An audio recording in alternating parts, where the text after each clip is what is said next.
Yeah, all right. So I'm going to give a talk on the origin of Sangharakshita's system of spiritual discipline. It used to be called the system of meditation. Yeah, I suppose a central reason why I want to talk about this, or I've been kind of looking into this area, is well, I think sometimes you get a sense in which our movement is always seemingly having to kind of fight for validation or something like that, you know, like against maybe the maybe like Theravada Buddhism of Southeast Asia, who sort of claim that, you know, they are, you know, they descend, you know, it's the way of the elders, so they descend down from the, you know, from the Buddha's first, the main two disciples, Sariputta and Moggallana, and kind of like ignore the rest of the Buddhist world. But there's a kind of story there, you know, there's a story within the history of Buddhism of how the different schools have kind of evolved and changed and, you know, gone through different phases. And sometimes you get it's natural, you know, if you have anything creative, and then it starts to become mainstream, and you have like huge, great universities full of monks, you're all studying things. There's a tendency for things to just become a bit ossified, you know, and a bit kind of lose the original sense and meaning of the thing. So, you know, I think in the history of Buddhism, you keep getting these kind of correctives happening where there'll be a movement and then there'll be a kind of corrective. So there were three great phases of Buddhism. There's the Hinayana, or what's called Nikaya Buddhism, the Mahayana and the Vajrayana. And in a way, each was kind of correcting imbalance in the previous one. So I'm going to talk a bit about a brief history of Buddhism. I'm going to say a bit about, you know, what Sangharakshita's system of spiritual discipline is. This is good, isn't it? I'm doing what you're supposed to do. Say what you're going to say. I'm going to say, you know, how and when it was introduced, and then when it was like reviewed and kind of developed. I'm going to say a bit about what it's based on, where it comes from, and where that came from, where that what's called the Mahayana 5 paths came from. And I don't know, I might say a bit about 4 foundations of mindfulness. It depends how things go. But there'll be time for question and answers at the end, so I'm hoping to kind of see what you want to sort of talk about, really. I think that's the best way. Okay. So I'll start by talking about the history of Buddhism.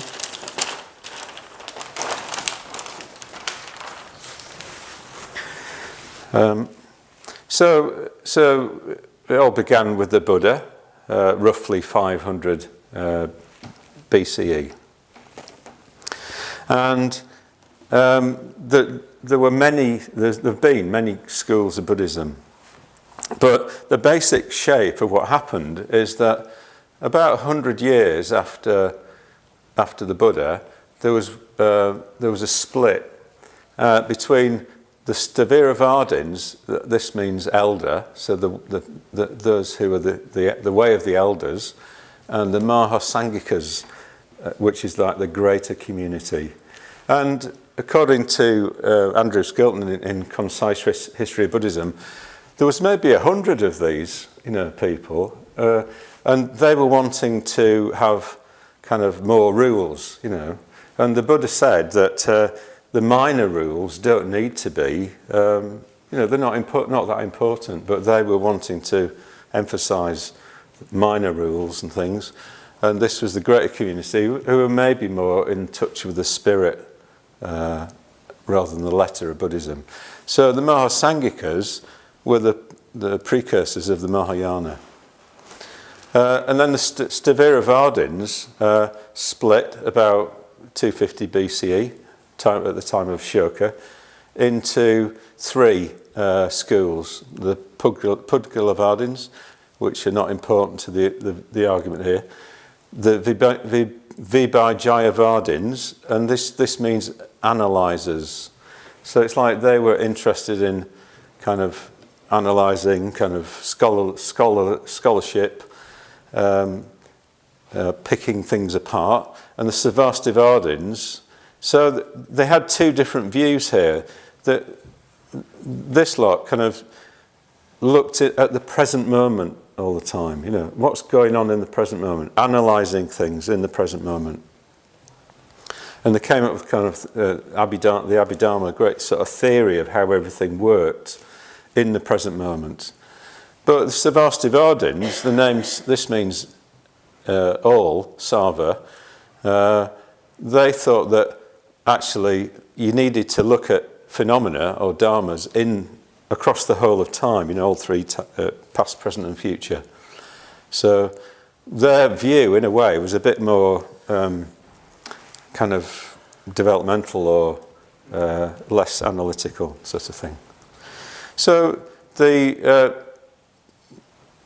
analysers turned into the Theravadins. This was the school that kind of came down from that.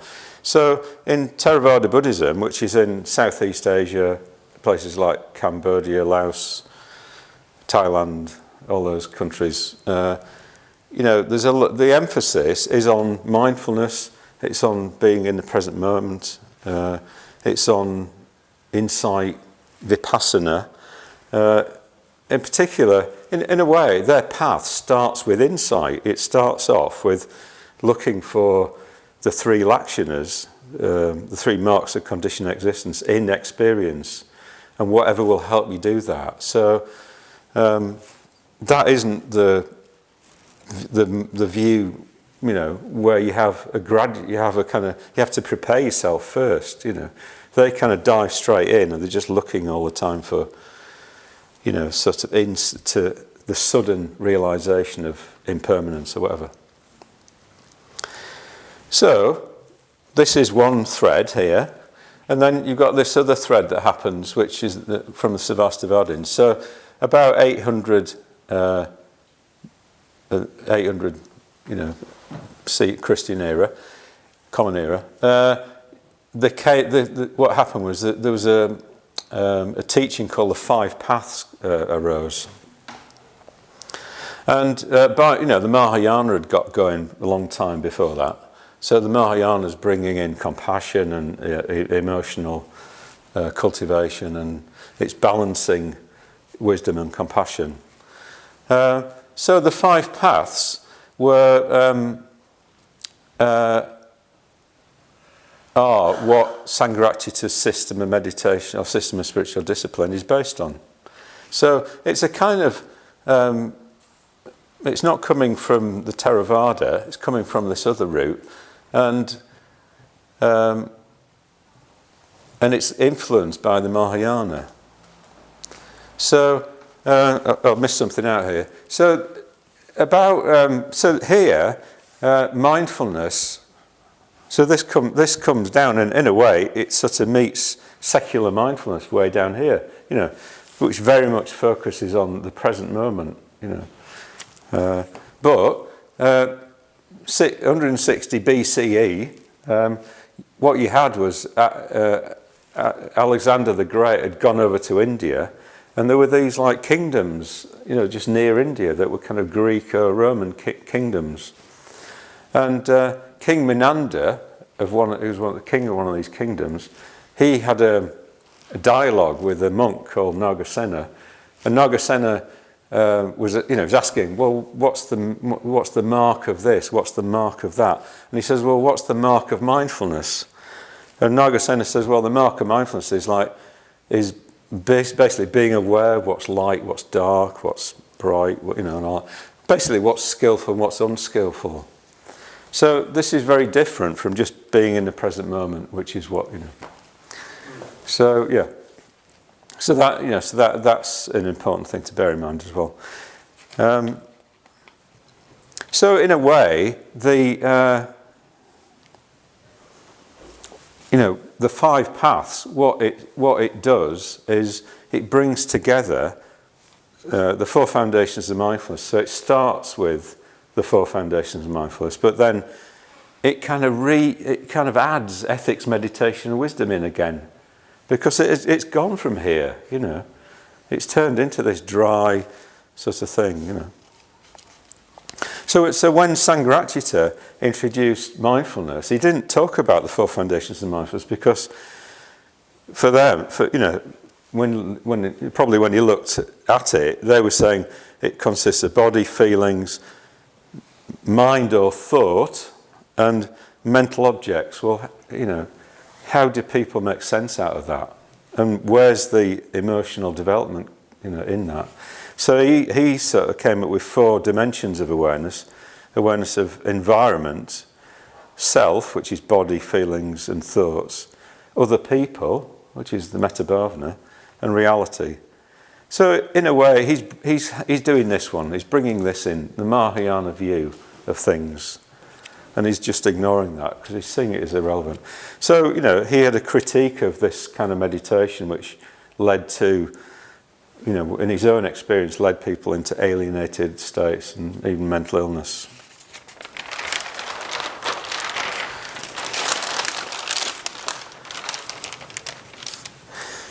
So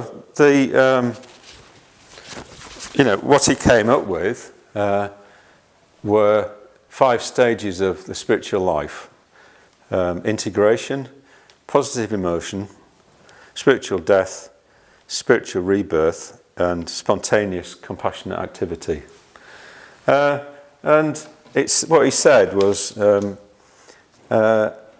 me, it seems to me that we can regard the whole spiritual life as consisting of 5 great stages.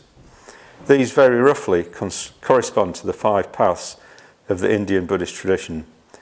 But I won't go at this stage very much into that comparison.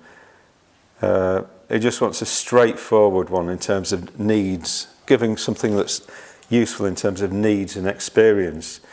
And he sort of says you can get lost in the detail of the 5 paths. So he didn't want to teach that because he felt like people would get lost in it. But I think it's useful to look at it and sort of see how it informs our teaching here. So in his teaching of meditation, one of the key influences on him in the 1950s was a guy called Yogi Chen, who lived in Kalimpong, and he was a kind of Chinese hermit who had just been living there. He was a bit of a kind of expert on meditation and Tibetan Buddhism and all sorts. And he went along to Yogi Chen with this other guy, and he got him to just he just drew out of him all this stuff, because he wasn't very good at just expressing it himself. So he just drew it all out from him. So originally, in the 1960s, in the tape lectures where he talks about meditation, he was basing what he said on Yogi Chen's material, which was the 5 basic methods of meditation. So he sort of said, okay, there's the mindfulness of breathing, metabhavana, 6-element practice, the contemplation of the unlovely, and contemplation of conditionality. And these all had hindrances associated with them, but also led to various things. But in the 1970s, in a seminar at Padmaloka, 1976, Mind in Buddhist Psychology, he starts to look at the 5 paths, which come from the Tibetan work called the Jewel Ornament of Liberation. And this is where some of this comes from. So what he was talking about was he was sort of saying, okay, so the 4 foundations of mindfulness, So the 5 paths are 5 consecutive paths. The path of accumulation, preparation, seeing, practice, and no more learning. So in the first path, you've got the 4 foundations of mindfulness, the 4 right efforts, and the 4 bases of success. And what he was saying, he addressed in that seminar the Theravada idea that you just have to bring mindfulness to something to transform it. You know, it's very common in secular mindfulness, that idea, you know. And he said, well, does that work? He asked the people in the seminar, does that work in your experience? They said, no, it doesn't really, you know. And he says, well, just bringing mindfulness to something can, you know, might transform it, but it might just take a very long time, you know. So what you had to do was you had to bring some effort to it, you know, to transform it. So the 4 right efforts are basically transforming the unskillful to the skillful. So this is the origin of, so here with integration, what he's addressing is the Theravada tendency to teach mindfulness in a way which leads to alienation. And in the 60s, there was a lot of emphasis, there was a lot of, you know, stuff coming out about psychology and the unconscious and all that sort of thing. And he was trying to bring this in, really, and address the unconscious. So he started talking about horizontal and vertical integration and, you know, bringing, you know, your subconscious depths and the heights into your meditation, in contact with the conscious mind, you know. So this is addressing mindfulness being tendency or danger of it becoming alienated. So he's starting off with trying to get people to you know, just be there with the whole of themselves in their practice. And a lot of the practices in Triratna have evolved for that, you know, to bring this about. So community, you know, reporting in, it's all about kind of revealing the depths of yourself. And it's not like you sort of, we're all just individual practitioners in having individual contact with some teacher, but not interacting with each other. So the community aspect really forces us to be integrated, and because we have to keep saying, you know, what's going on, and so we have to kind of admit it and all that sort of stuff. And so this is you know, so mindfulness is put very much into, he puts it very much in terms of integration. Okay. Okay. Sorry. Yeah. And then the 4 right efforts. Padmavajra sort of said, "Oh, is this that? It feels a bit like metta, that, you know." And he said, "Well, yeah, it is really. You know, it's about developing the skillful." So I think this is the origin of the fact that the 4 right efforts are there. Is the origin of having positive emotion there in the system of meditation. Okay. Now, it doesn't bring in the path of preparation into the system. It just moves straight onto spiritual death, which in a way is it's the insight side of things. But the path of preparation consists of the 5 spiritual faculties developed to be powers. So a power is an unshakable spiritual faculty. So there's mindfulness in the middle, which kind of oversees the development of concentration, samadhi, virya, energy in pursuit of the good, faith or shraddha, and wisdom or prajna. So here, there's been a lot of emphasis on the 5 spiritual faculties in our movement, you know, in what is the Dharma, the pattern of Buddhist life and work, you know. It talks about how that in the Hindus they just do one yoga, you know, it might be bhakti yoga or whatever, but the Buddhists do the range of things. So so as Buddhists, we're developing our whole person up, all the aspects of ourselves up to the level of being a power, really, you know. So it's a bit like we develop our faith to be unshakable, our wisdom to be unshakable, our concentration to be unshakable, our energy in pursuit of the good. In a way, our robustness in the face of difficulty to be unshakable, and our mindfulness to be unshakable. So this is a little bit like the fourth Dianna, where you're really kind of trying to get yourself into a state where your mind is going to be completely receptive and positive and able to take reality in, you know. So this path preparation naturally leads to the path of seeing, which is the path of vision. So in Theravada don't have the path of vision and path of transformation. This is where Bhante got it from.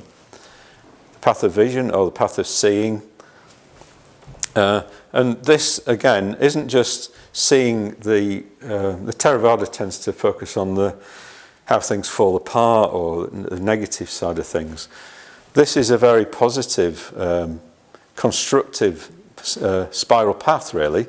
It's got mindfulness, investigation of phenomena, and then virya, joy, tranquility, concentration, and equanimity. So in a way, what you could see this as doing is, it's like the mind is ready here, we're ready, and now we're just looking at reality, and we're bringing mindfulness to all the phenomena in reality and sort of investigating it.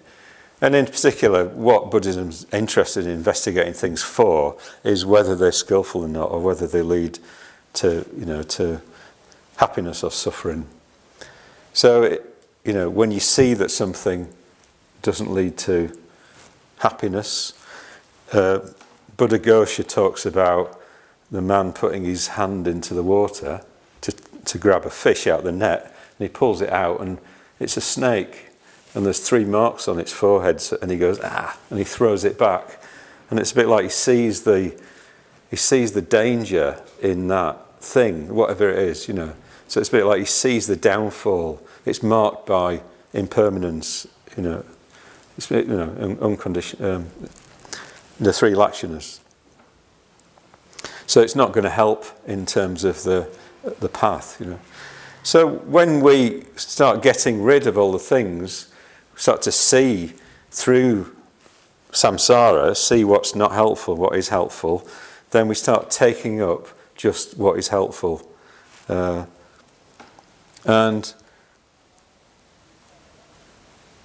it becomes easier to just experience joy, tranquility, concentration and stuff like that, because we do start shifting we start going for refuge more and more to what's going to be helpful, and we just drop everything else. And then the spiritual rebirth, here we've got the path of transformation. So this is the Noble Eightfold Path, or the Transcendental Noble Eightfold Path in the 5 paths. So this is us transforming the whole of ourself, our unconscious tendencies, our deeper tendencies, in the light of this vision. And yeah, it's a constructive thing. We're not just stopping here and just looking into seeing things are impermanent and then thinking that's enough. You know, we're bringing something into the world here. So the Transcendental Noble Eightfold Path is a person doing the Transcendental Noble Eightfold Path. You know, and then finally, the last path is Nirvana. Basically, it's the path of no more learning. There's nothing more to be done.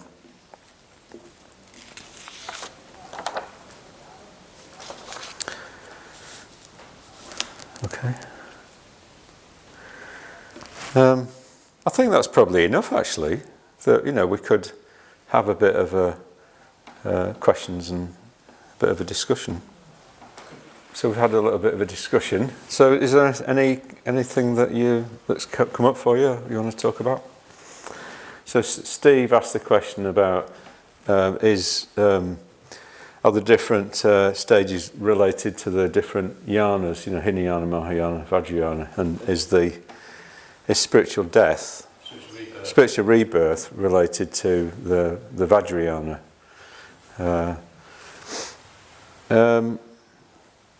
Well, I think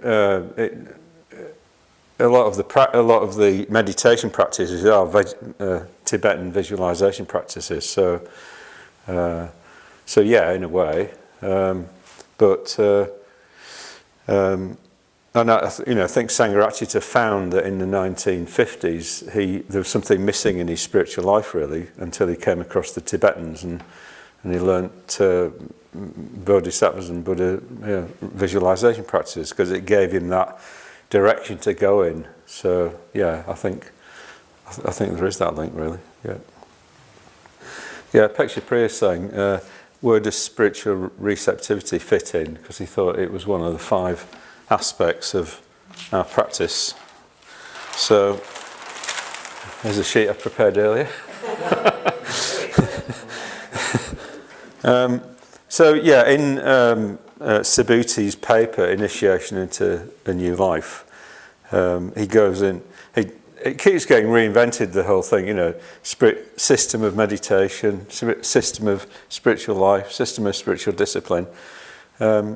So yeah, I think what's being emphasised is that there is, like these are like there is an aspect in which they are a system where one leads to the next, and you kind of looking to go in this direction, but obviously you end up in a state of Buddhahood here, but and that one builds on the next, so you can't really develop positive emotion unless you're kind of wholly present, because you're trying to transform the whole of yourself, not just a part of yourself, and then you can't really face change unless you've got this kind of calm, integrated, positive outlook to life.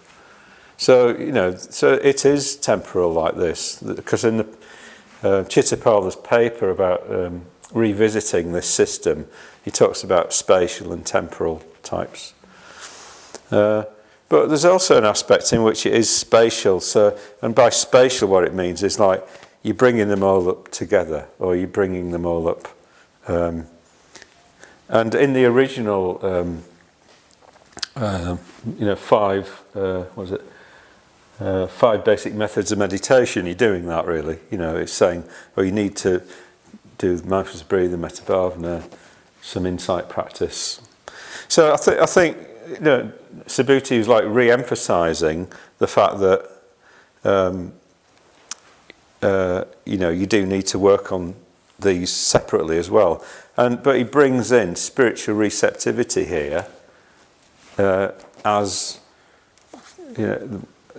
which goes with this one here. So it's like this is like just sitting, but it's just sitting as an enlightened being. This is just sitting in a way, but it's like sitting and being receptive, or being receptive both to your own experience. Because I think one of the things about just sitting is it's taught as a way of catching up with yourself when you've been doing developmental practice. So you do the metta bhavana, and you do just sitting, you do mindfulness breathing, and then you do just sitting. So it's like catching up is part of your meditation practice. So that's how it fits in with this really. Is that clear? So Artavardin's saying, does this relate to just meditation, or does it relate to the whole of our spiritual life? And I think it started off being talked about as meditation, but Sangharakshita has always emphasised that we shouldn't just be looking at our meditation, we should be looking at the whole of our life, spiritual life, and our ethics and everything like that. So I think the system of meditation has gradually been replaced with the system of spiritual life, or the system of spiritual discipline. So I think that's how we're seeing it now, as applying to our whole life. And I think the thing of integration, it's a very kind of broad term, isn't it? It's not. It's like, how do you practice integration? Well, you practice it. You have to practice it on the whole of your spiritual life. It's not just something that you do in meditation. Can you give some examples?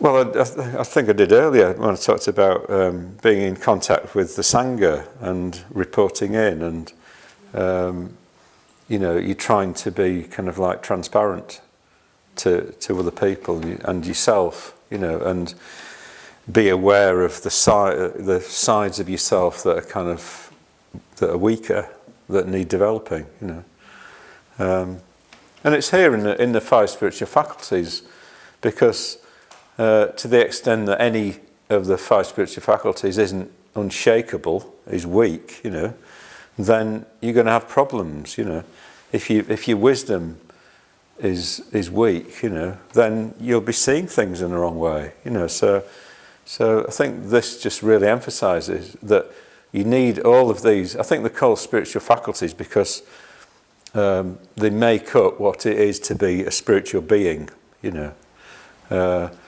So you need all of them kind of up and running, and so they all come from a part of us. So if we don't have integration, then there's something's going to be missing there. But I think it's an ongoing process, and we can be developing. I think what Subhuti's pointing at is like you might kind of get so far, and then you come back again, and like get more of yourself behind the thing, whatever it is, And I think this really.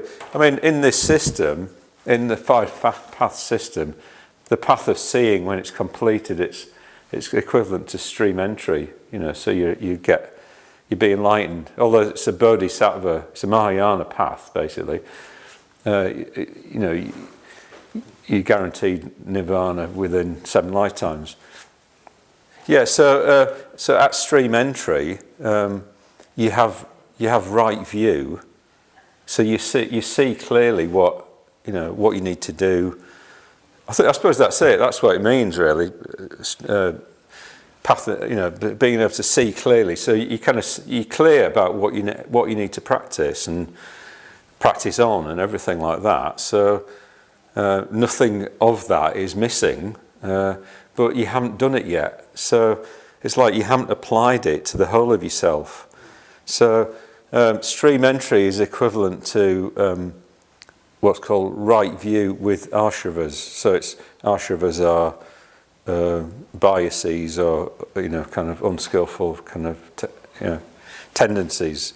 So nirvana is right view without ashravas. So you don't have any. There's nothing holding you back, or there's nothing untransformed. But the path from here to here involves you transforming the deeper kind of unconscious tendencies within yourself that are called anusaya, latent tendencies. So it's like you might think, oh yeah, meditation's a great idea and all that sort of thing, but you still don't do it, as often as you might. But as you transform those deeper tendencies, emotional tendencies, you do start doing it more and more as your emotions are actually behind it, So this path here is all about the transformation of the deeper subconscious emotions, fears, all that sort of stuff, so that it's all in line with how things are. So you don't, you're not afraid of things, or you don't get angry, or you don't hate people. So obviously, when you're just here, you're not all integrated, because there's whole chunks of yourself are still not in line with this, Yeah. So yeah. Sorry, Isabel's saying compassionate activity, is that like the stage of radiation?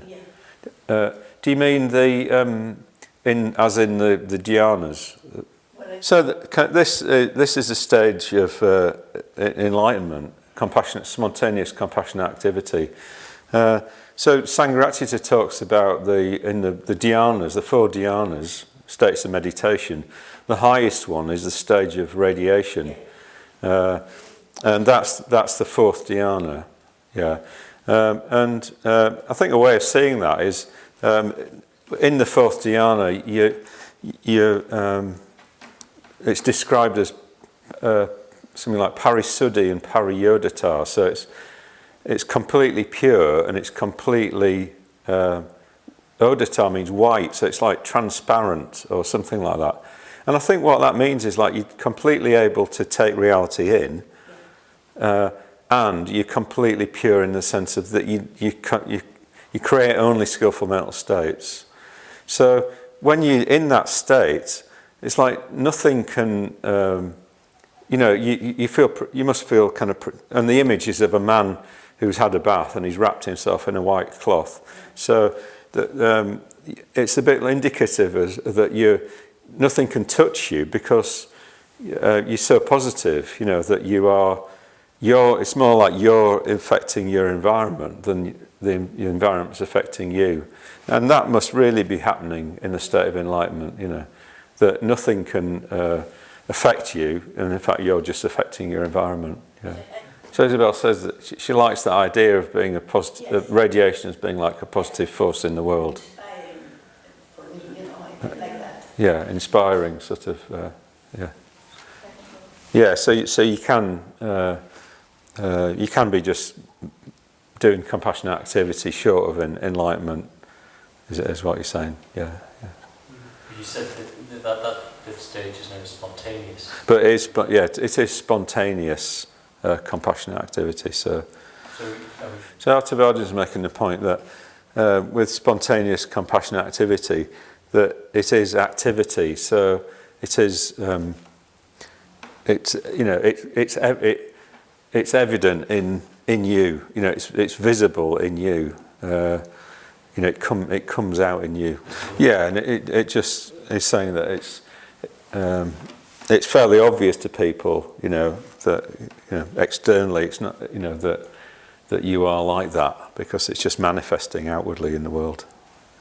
Maybe there's a connection with Amoga Siddhi or something that you're just embodying something and fearlessly just being it, kind of thing. And you really only do that when you've got that sort of strength behind your practice stuff. Yeah, so Artavedra is making the point that there's a lot of interest at the moment in kind of insight and like direct pointing and all that sort of thing, and there's not a lot of talk about how it manifests outwardly and stuff like that. Yeah. So I think that what's being emphasised here from spiritual death onwards is the creative side of conditionality. It's like something's being released. So it's a bit like when you give up your identity as you, whatever it is. It's not like you just then have no identity. What you do is you take up a Buddhist identity, and in the Herbert Gunter's talking about the path of preparation. He says it's linked with something called Gotrabu, which means you're taking up a lineage. So it's a bit like you're part of all this process is deeper and deeper going for refuge. So. When all of the five spiritual faculties are linked to Nirvana. So it's a bit like it's wisdom in, the sense of the Buddha's wisdom. It's faith in the three jewels. It's concentration on the goal. It's ethical robustness that's about being ethical, being robust and doing Buddhist ethics. And it's mindfulness, overseeing all of that. So this is inherently about going for refuge and deepening it. So this is what you're doing more and more as you go down here. Yeah, so Gauracita is saying that, we only really have this kind of freedom to kind of express ourselves through, spiritual rebirth once we've got out of the way what's this, the self, that's just kind of there. And after we've got rid of that a bit, we've got the freedom really to play and, do the things like, as expressed in the Vimlakirti Nidesha, through Vimlakirti's play. So Sue's wondering if death is the right word really in spiritual death.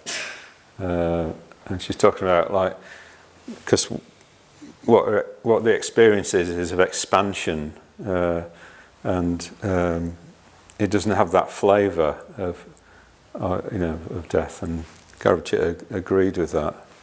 I think I agree with it actually as well. But I suppose the thing is that we need to kind of keep in mind what it's talking about. What is the thing that's dying? And in a way, I think it's the limited self view is dying. And so that naturally leads to an expanded self view, where more is possible and more can kind of come into being if we imagine it. So I think spiritual rebirth is very much about imagination and what we imagine we might do or what might be possible and things. So yeah. So Atavadin saying, could you say that spiritual death and spiritual rebirth are just two sides of the same coin, and you can't have one without the other? So yeah, I'd say that. Yeah. I suppose it's what's being pointed to. I suppose with each of the stages, it's almost like each one is part of the next one. So it's a bit like you can't really have spiritual death unless you've got enough positive emotion. So it will just won't happen. So you don't. And you can't have spiritual rebirth unless you've got spiritual death. So Stereo is making the point that he quite likes the word death here in this context. Because it does actually describe what the experience is like. When you're kind of letting go of something that you're kind of familiar with or that's dear to you and all that sort of thing. So Paul's just saying, what we're waiting for, we've got a very short life. We need to get on with it. Okay, so we'll end there. Thank you very much.